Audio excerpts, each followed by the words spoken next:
bendiga, amados hermanos y hermanas. Sean todos bienvenidos a lo que es el canal El Reino en Parábolas. Es un privilegio para mí el presentar lo que es el tema, conceptos básicos de profecía y profetas en la Biblia hebrea. El tema está dividido en 3 partes y quien lo va a dirigir va a ser el hermano Mario Espinosa. Él es chileno. Él nos va a estar hablando bastante de lo que es profecía y también profetas, de lo que es el Antiguo Testamento. Aclaro que con el hermano no estamos de acuerdo en varios puntos, pero eso no nos quita el ser amigos y hermanos. Y ahora pues él nos va a contar algo de su vida y cómo es que ha llegado a tal conocimiento hasta el día de ahora. Así que disfruten de este tema y el tiempo es para el hermano Mario. Ok, bueno, muchas gracias. Eh, no sé, puedo contar mucho, lo que pasa quiero remitirme a lo importante. Yo creo que lo más importante por ahora, sobre todo por el tiempo, es que yo hace como 15 años atrás, no, tal vez un poco menos, 12 años atrás, me puse a cuestionarme muchas cosas de la Biblia y necesariamente empecé a buscar herramientas. Yo vengo al mundo de la ingeniería, por lo tanto, eh, toda mi vida he trabajado en esto y dije, bueno, hay que ser un poco más riguroso y empecé a estudiar hebreo básicamente y ahí me empecé a meter en el tema, de a poco me fui acercando al judaísmo y entenderlo. No significa que yo soy judío ni tampoco represento el judaísmo, pero básicamente lo que vamos a explicar ahora es lo que se entiende hace miles de años y que lamentablemente el cristianismo ha perdido. Y en ese contexto, en ese proceso nos conocimos y decidimos hacer esta reunión porque creo que podría servirle a mucha gente. Básicamente eso.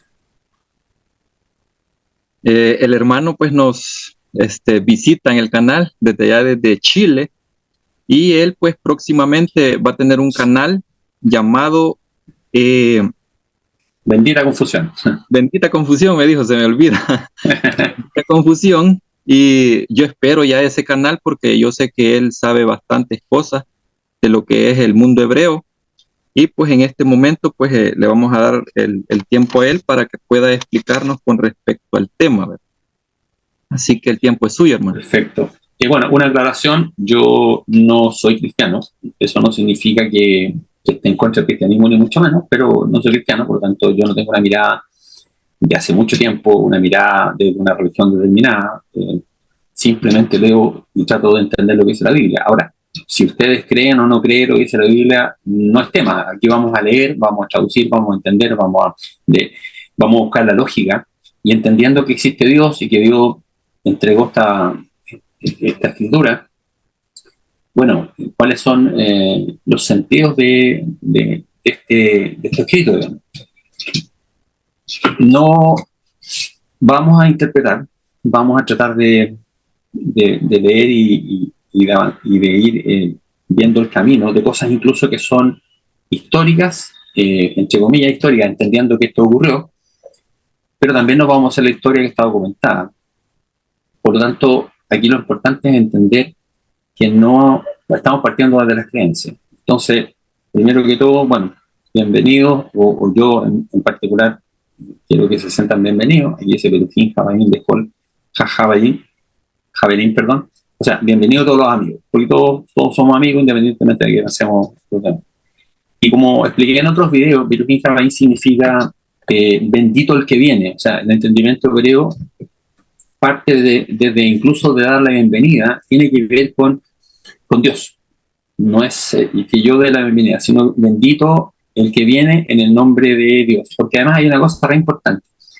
Cuando Dios creó a Adán, en el fondo creó a la humanidad en paralelo o anterior al hombre mismo.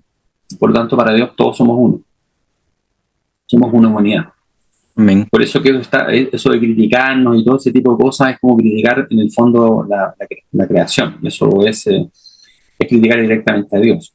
Creo que todos podemos compartir. En el judaísmo hay un dicho muy bueno, que es muy antiguo, que dice que donde hay 2 judíos hay 3 opiniones. Lamentablemente en el cristianismo no es tan así la cosa. O sea, uno opina un poco distinto y comienza este concepto de ostracismo. O sea, encerrémoslo, aislémoslo, no puede opinar. Por eso el canal mío se llama Bendita Confusión, porque solamente las mentes confundidas son las que investigan. La ciencia de la humanidad se ha desarrollado bajo ese concepto. No es algo que sea malo, es totalmente bueno. Bueno, partamos. Voy a estar moviendo un poco de repente con algunas pausas porque como tengo las pantallas encima y no veo la PPT, pero lo voy a tratar de hacer eficientemente, así que, pero por si acaso de repente me ven con pausa. Bueno, hay dos formas de ser engañado. Pueden haber más tal vez, pero esto es como lo generaría, creyendo en mentiras o no creyendo en la verdad. Normalmente quien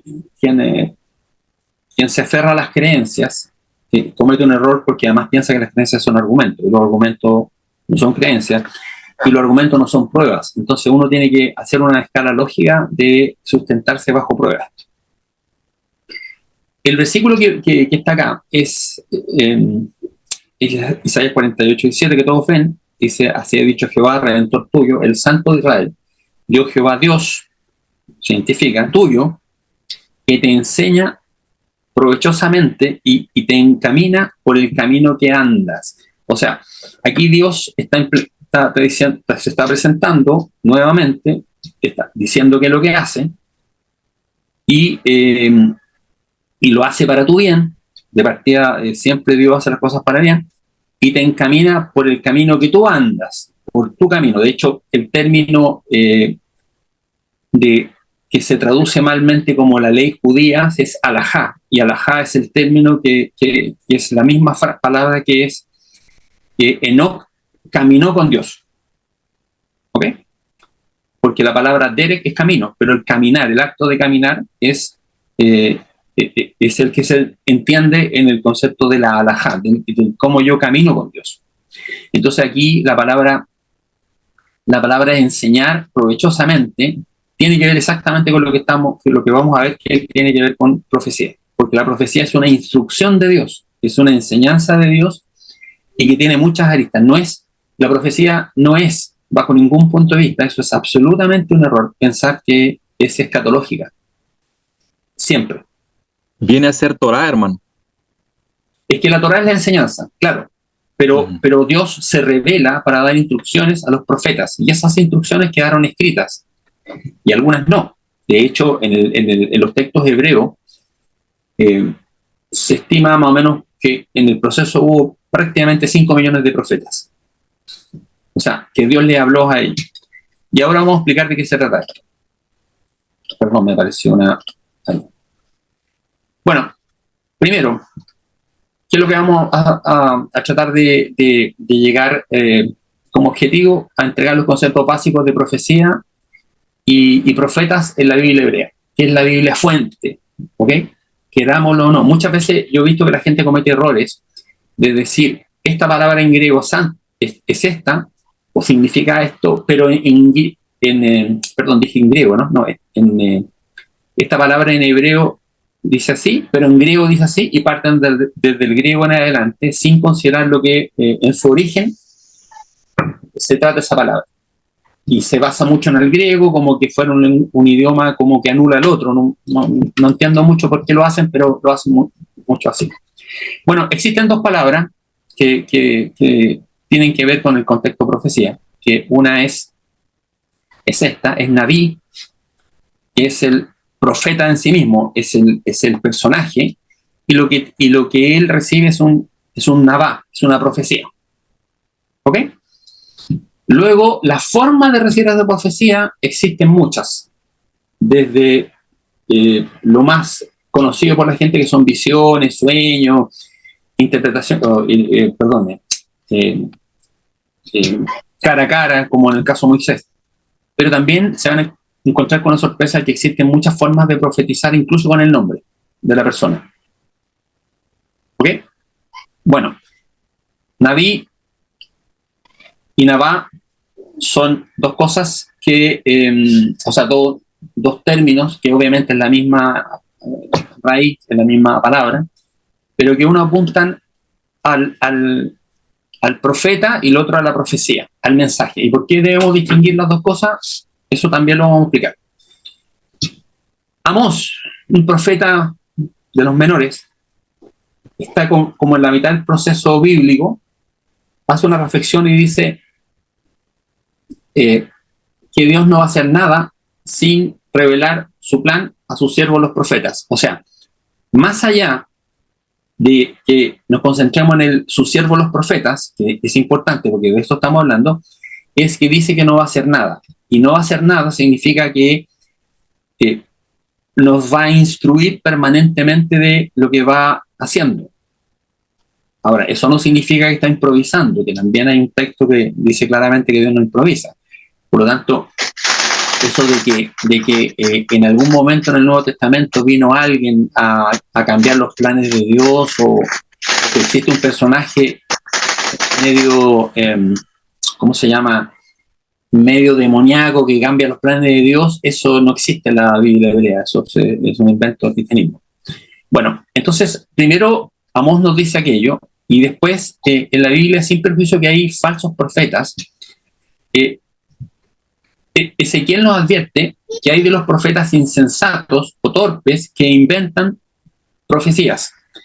En realidad, el texto está muy mal traducido porque da a entender que a alguien se le ocurrió, como un profeta moderno, decir que le habló el Señor y está contando lo que él cree, que es lo que pasa mucho hoy día en ciertas religiones, digamos. Lo que está hablando Ezequiel acá es una cosa un poquito más delicada, que a pesar de que esa persona recibió información de Dios, por tanto tuvo profecía, se fue por su propio tema, por su propio espíritu. De hecho, la traducción que está más abajo dice: hay de los viles profetas que andan tras sus propios deseos, o sea, están usando la profecía para su propio interés, o simplemente están diciendo lo que ellos quieran porque les conviene o no les conviene. Y de hecho la palabra que aparece ahí, Ruham, es espíritu, ¿ok? Que es algo súper importante que lo mantengamos, el concepto de espíritu, porque ese es el término que se usa. Y después, cuando la primera vez bajó profecía, después de una cierta etapa, porque aquí hay periodos de entregar la profecía, la palabra espíritu es bien importante. Bueno, es importante hacer una pequeña distinción. Está primero el Naví, que es el profeta, lo puse en azul, y todas las preguntas son: ¿dónde se encuentra uno es profeta? ¿A quién se designa como profeta? ¿Y por qué alguien es profeta y para qué es profeta? Y eso tiene solamente una línea en común, que es Dios hacia abajo, ¿ok? O sea, nadie se puede proclamar profeta ni traer mensajes, es Dios hacia abajo. Luego, la palabra Nabá es la profecía. Y ahí existen otras preguntas: ¿cuál es el propósito de ese mensaje? ¿Qué tipo de mensaje es? ¿Cuáles son los alcances? ¿Qué tiempos tienen de vigencia? Y esas son las cosas que uno tiene que preguntarse cada vez que lee una profecía en la Biblia. ¿Se entiende? Ok, entonces, sin perjuicio que si nos vamos al Nuevo Testamento, de repente encontramos al mismo Jesús que dice, el profeta Enoc, encontramos a alguien que habla de profetas antiguos. La primera vez que se menciona a alguien como profeta es a Abraham. Y vamos a ver por qué empieza un concepto distinto de entender un profeta que de lo que había antes. ¿Okay? Lo vamos a estudiar con unos esquemas que tengo. Y hay una cosa que en el mundo judío se entiende, que como nosotros estamos en el año 2023 ahora, es que antiguamente la profecía y la oración siempre iban de la mano con la misma persona. No aparece ningún personaje que ore a Dios que no sea profeta. ¿Significa que eso está reservado para los profetas hoy día? No, por supuesto que no. Pero aquí Abraham es la primera persona que aparece con profeta. Y fíjense que hay un detalle. Aquí ya nos marca la pauta de que el profeta es quien es el subalterno de el que envía el mensaje. Cuando nos vamos al segundo caso, donde aparece el término profeta, en la Biblia es Éxodo 7.1. O sea, de Génesis 27 nos saltamos a Éxodo 7.1 de un solo salto, donde Dios le dice a Moisés, entonces dijo Jehová a Moisés, he aquí, yo te he puesto como Elohim. Ahora, ojo, el término Elohim que aparece en el capítulo 1 y en los primeros 3 versículos del capítulo 2, donde Dios crea el mundo, es el único término que aparece identificando a Dios. Elohim bara, Bereshit bara Elohim. Y creó Elohim. Y no aparece nunca Yahweh, ni Shaddai, ni nada. O sea, 32 veces aparece Elohim. Ahora, ¿significa que a Moisés lo está poniendo como Dios? No. Lo está poniendo como juez, lo está poniendo como todopoderoso. Y al ser el todopoderoso y tener problemas para hablar, al quien lo transforma en el profeta de Moisés es Aarón. Interesante eso. ¿Me entiendes? Aarón será tu profeta. ¿Ok? O sea, Dios a Moisés le da muchas atribuciones que a nadie más, ni antes ni después la Biblia le dio. Sin perjuicio que Adán, obviamente, deberíamos entender que hablaba cara a cara con Dios también. Pero en estas condiciones aparece un señor, Moisés, que representa muchas cosas, y entre eso, alguien que habla con Dios directamente. Y por lo tanto, al ser tan poderoso, puesto por Dios, el profeta, el que va a hablar por intermedio de él, es Aarón. Ahora, aquí hay que detenerse un poco, porque como a Moisés le costaba hablar, las instrucciones que Dios le dio a Moisés eran interpretadas por Aarón y eran entregadas al faraón y a toda su gente. O sea, las profecías siempre son instrucciones, ya sean de Dios o en este caso de un ser humano como Moisés, que le entrega a la potestad de interpretar esas instrucciones y entregársela, en este caso, al faraón y a su gente. Así que ya aquí nos encontramos con algo muy importante, que es por dónde va el concepto de profecías, de profeta. Ahora, si nos vamos a profecía, aquí hay un tema muy interesante. Aquí desciende el Espíritu de Dios sobre 70 personas. Esas 70 personas son líderes de la comunidad, son ancianos. Aquí hay un tema de jerarquía. Y dice, y en cuanto al Espíritu que descansó, o sea, se posó sobre ellos y ellos profetizaron. ¿Qué significa? Aquí hay un tema muy importante, estimado, porque aquí no es que ellos profetizaron y les salió como una revelación, no. A ellos se le entregó instrucción. El acto de profetizar es que Dios te hable a ti y te entregue instrucciones. ¿Ok? Porque eso es. Y esas instrucciones son las que tú vas a entregar después a quien te corresponda. Es más, aquí sería un error pensar que los ancianos todos recibieron el mismo mensaje. Cada anciano tenía su grupo de gente y tenía sus problemas particulares. Y Dios los instruyó para que cada anciano después instruyera a su gente. Que es exactamente lo mismo que pasó en el aposento alto, donde descendió el Espíritu de Dios y profetizaron. Y ahí hubo lo que los judíos llaman más méritos que dones, que es hablar en lengua y una serie de cosas. ¿Se entiende? Bueno, entonces, no sé si se van entendiendo estos conceptos que son un poquito más sutiles. Ahora, si nosotros revisamos la genealogía de lo que pasó desde la creación hasta antes del diluvio, aquí hubo mucha instrucción y mucha profecía, si entendemos el tema, el concepto de la profecía. Si te das cuenta, déjame mover un poquito el trozo de las cámaras. Ya. Adán vivió 930 años. Y si tiramos una línea, no sé si se ve el mouse, digamos. Sí, se ve. Perfecto. Si tiras una línea, te vas a dar cuenta, más o menos recta, que Adán conoció a Lamec. conoció a Enoc, pero murió antes de Enoc. Yo tengo siempre una teoría que Dios no le permitió, para que no sufriera tanto a Adán, ver cómo se llevaban Enoc al cielo y él se quedaba abajo. No sé si me entiende, él murió antes. Bueno, pero eso es una cosa ya que yo creo. Porque ahora, a mí no te lo... Exactamente, yo la embarré, pucha, no me perdonaron, me podrían haber quedado con Enoc. Y Enoc se fue, por eso Enoc es tan cortito. Pero si tú te fijas, tengo en la otra lámina algunos resúmenes, aquí hay cosas que empezaron a ocurrir, y Enoc, que fue el padre de Matusalén, y a su vez el padre de Lamec, y el padre de Noé, nos encontramos inmediatamente con que hay un señor que se llama Noé, que es el que prepara todo el diluvio.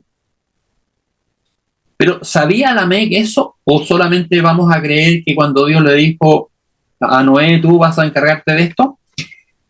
Evidentemente, aquí había un plan muy preparado, porque de hecho Lamec le pone a su hijo Noé. ¿Y sabes lo que significa Noé? No. Noah significa reposo. Wow. Reposo.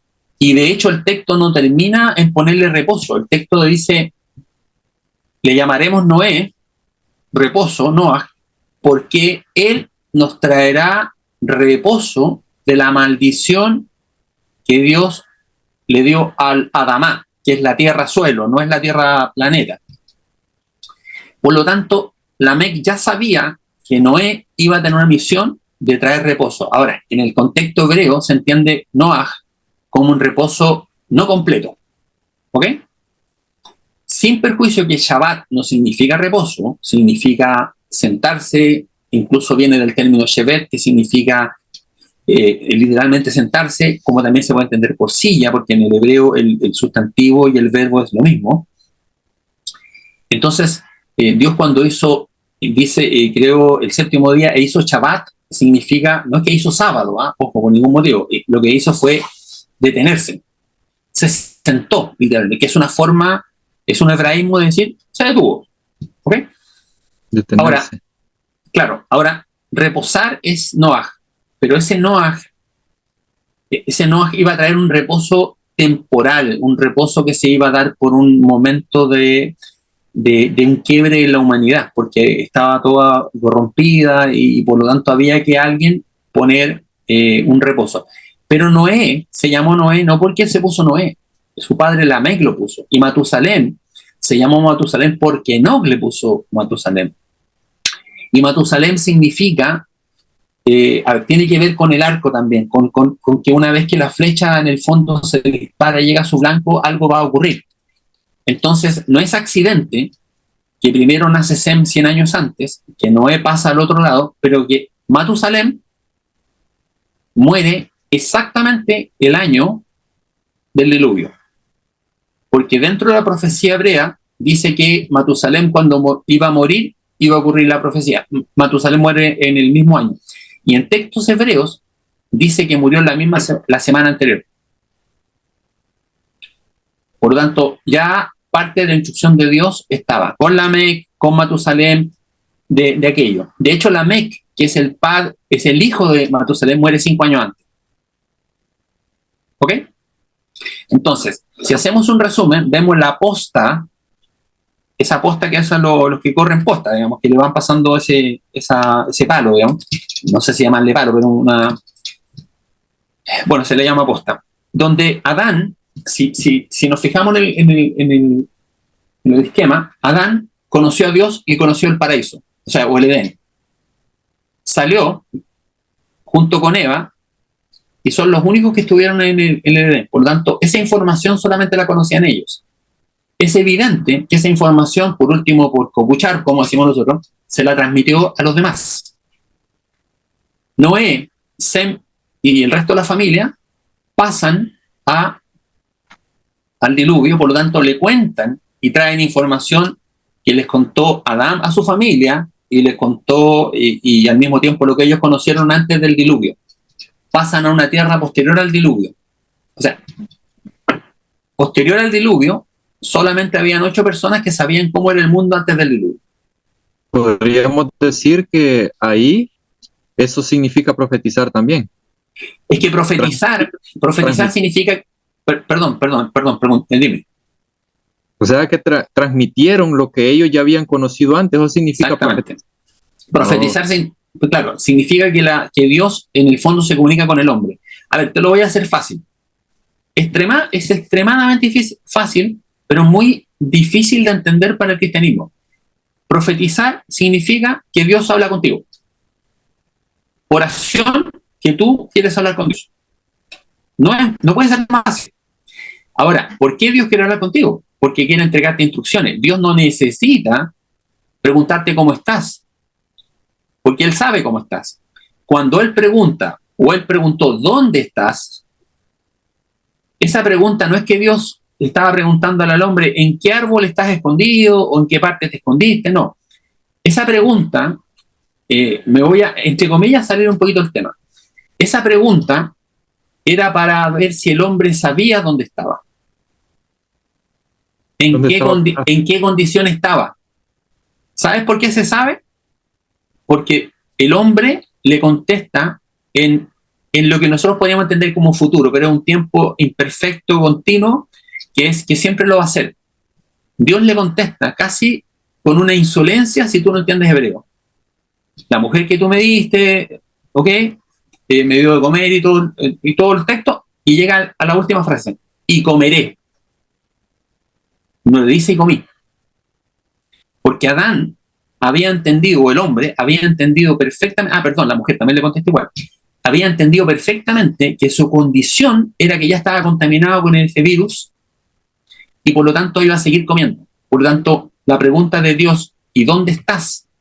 Que además es una pregunta que es la misma expresión que parte del libro de Eclesiastés, ¿cómo pudo ser? Perdón, el libro de Lamentaciones, ¿cómo pudo ser? Es una pregunta doble. Adán la entendió súper bien. El hombre la entendió súper bien. Le dijo, estoy aquí, ¿y cómo pudo ser? Bueno, la contestó con que la mujer que le dio de comer y todo el asunto. Entonces, de ahí recién, el hombre tiene, según los sabios hebreos, un derecho a la salvación absoluto porque sucede que él reconoce dónde estaba. Porque él mismo reconoce, él es honesto frente a Dios, por eso le dice comeré. ¿Ok? Entonces, Dios no pregunta cómo estás o cómo te ha ido, qué ha sido tu vida. No tiene sentido. Dios cuando se contacta con el hombre lo hace en un concepto de profecía en el sentido de instrucciones. Y esas instrucciones pueden ser variadas, desde algo muy simple como debes hacer esto, a yo te voy a contar exactamente lo que va a pasar en los últimos días. Pero eso es un concepto escatológico. Toda la profecía es escatológica por ningún motivo. De hecho, la mayoría de la profecía del contacto de Dios y el hombre es básicamente instructivo. La Torá en sí misma es una profecía. Porque hay que sacarse la cabeza que profecía tiene que ver con el futuro, con una especie de los augurios del futuro y todo ese tipo de cosas. No, nada que ver. ¿Se entiende? Amén. Perfecto. Entonces, si nos vamos al siguiente plan, y nos vamos a hacer un pequeño resumen de la lámina, decimos, Adán fue contemporáneo con Lamec 56 años, o sea, conoció al padre de Noé, y por lo tanto en 56 años conversaron muchas cosas. Fue contemporáneo de Matusalén 243 años, fue contemporáneo con Enoc de 308 años. Matusalén murió como señal del cumplimiento del año del diluvio, 1665. Y Sem nació 100 años antes. ¿Ok? Por lo tanto, ambos que obtuvieron conocimiento de Dios pasan al diluvio, al menos con 100 años de haber conocido el planeta y a las personas. Sem no alcanzó a conocer a Adán, Noé tampoco alcanzó a conocer a Adán. Sigamos. ¿Qué pasó después? Aquí sí tengo que aclarar una cosa. Este mono está desfasado en 2 años porque no alcancé a arreglarlo. Por lo tanto, desde C más allá, aquí dice, debería decir 1558, porque después te puedo explicar en otra charla o alguien que quiere que le mande la información. Fíjate una cosa re interesante. Cuando Noé muere, Abraham tenía 58 años.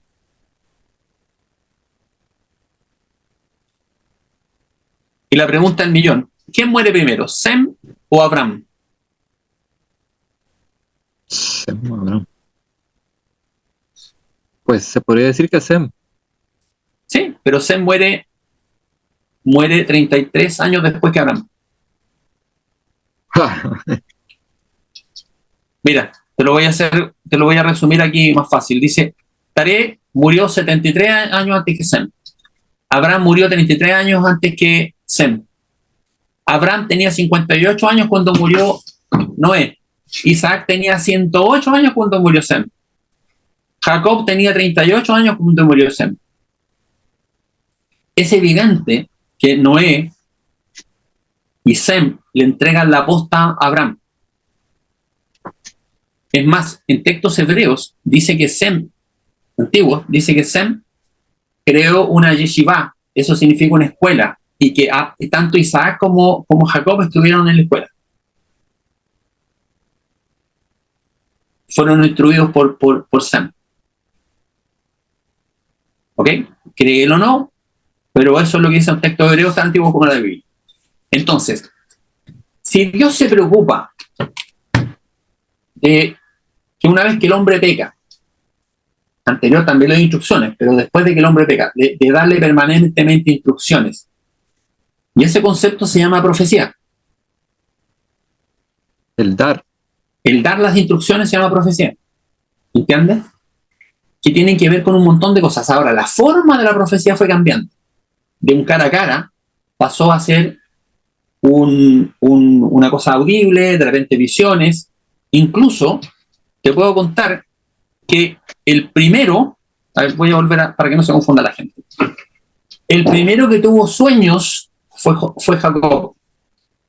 El primero que recibió Jacob. El primero que recibió profecía en contexto de sueños fue Jacob. Y el que lo siguió fue José. Y él era conocido como el soñador de sueños.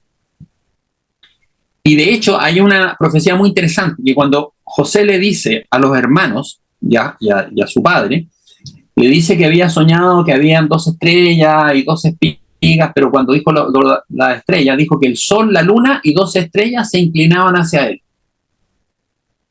Y Jacob, ¿qué es lo que le dice? Tú estás diciendo que tus 12 hermanos, perdón, ¿ok? Que tus hermanos, perdón, que el sol y la luna, o sea, yo y tu madre, o tu madre y yo, como tú quieras, nos vamos a postrar ante ti. Sí, eso es. Pero hay un problema, que la madre estaba muerta. Entonces, evidentemente esa profecía tiene una suerte de cumplimiento hacia adelante. Hay algo que va a pasar más adelante, donde se van a dar esas condiciones que Jacob, Raquel y los hermanos se inclinan ante él. Porque cuando fueron a Egipto faltaba la madre. Podemos interpretarlo también como simbólico. Pero esos son los elementos que te hacen a ti empezar a confundirte y empezar a estudiar las profecías correctamente. ¿Ok? ¿Me siguen la idea, no es cierto? O sea, aquí hay un minuto a minuto de Dios, no solamente un paso a paso, un minuto a minuto que Dios va entregando las instrucciones y además lo hace de una forma que también es profético, que es que Dios le mostró a Noé las cosas como eran antes del diluvio y esa información se la traspasó a la gente post-diluvio. Por eso que no es accidente que el primer profeta en el nuevo esquema es Abraham. ¿Ok? Entonces, si hacemos un pequeño resumen, tenemos profecía es cuando Dios se comunica y transmite al ser humano un mensaje, una instrucción. Listo. Y de distintas formas, dependiendo la época y dependiendo también la forma. Hay muchas formas en un mismo momento.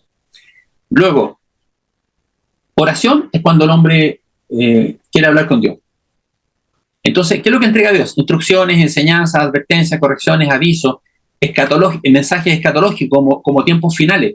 Y escatológico no se refiere a los tiempos finales de una segunda venida de Jesús o de la venida del Mesías, independientemente de lo que uno crea, sino que mi tiempo final, o sea, cuando tú vayas a morir, ¿me entiendes? Cuando el pueblo sea destruido, eso también es absolutamente escatológico.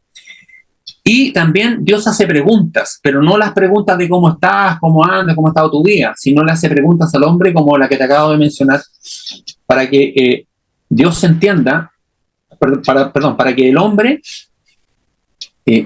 haga la reflexión y entienda que sobre esa pregunta hay una instrucción también, hay un algo que hacer, hay un algo que resolver. Y eso, aunque tú no lo creas, también es profecía.